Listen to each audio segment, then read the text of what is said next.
ค่ะต่อไปคุณผู้ชมเมื่อวันก่อนนะคะวัน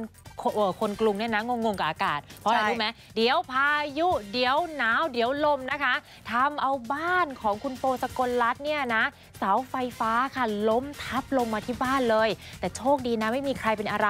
ซึ่งบ้านหลังนี้คุณผู้ชมค่ะเป็นบ้านที่พ่อของคุณโปเนี่ยรักมากๆเลยนะคะ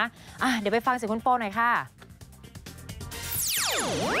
ก็ตกใจเพราะคุณพ่อโทรมาเนี่ยเสียงเขาก็ตกใจตอนที่เสาไฟฟ้าล้มเนี่ยเขาอยู่ในบริเวณบ้านก็คือไม่โดนไม่มีอันตรายอะไรอะค่ะมันจะทับดาดฟ้าของบ้านค่ะก็จะเป็นชั้น5ชั้นบนสุดอะค่ะส่วนข้างล่างเนี่ยมันจะมีรถจอดอยู่คันนึงแต่บังเอิญว่าต้นไม้เนี่ยมัน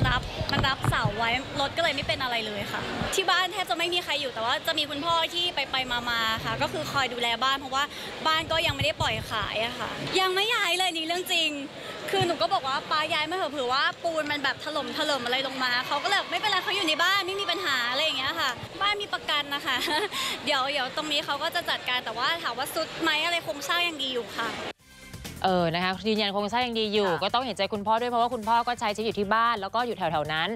นะผู้สูงอายุหรือว่าทางคุณพ่อคุณแม่เนี่ยก็อาจจะกินอยู่แถวนั้นนะเนาะแล้วนี่อะไรคะเพื่อนบ้านเหรอคะคนแฟชั่นจัดเต็มขนาดนี้ค่ะคุณผู้ชมค่ะเธอนะขอเคลียร์เลยละกันนะสัมพันธ์กับเธอกับคุณก๊อฟพิชยะเพราะว่าไปงานแฟชั่นวีคด้วยกันมาก็ต้องแต่งตัวจัดเต็มนะคะแต่ว่าแหมดูการโพสต์แต่ละรูปแต่ละท่าเนี่ยมันส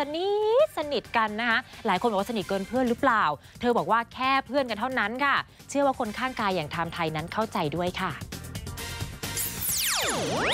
ไม่มีเข้าใจผิดเพราะว่าก็ได้คุยกันตลอดแล้วก็แบบเหมือนส่งรูปหรือว่าแบบก็บอกเลยว่าต้องถามกันถ้าเกิดสมมติพูดว่าแฟนเนี่ยเพราะว่าวันหนึ่งก็ต้องมาแบบเผื่ออนาคตจะต้องมาแถลงข่าวบอกเลิกกันหรือเปล่าหรืออะไรเงี้ยเราก็ไม่อยากคืออยากให้มันเป็นง่ายๆไปเรื่อยๆมากกว่าค่ะ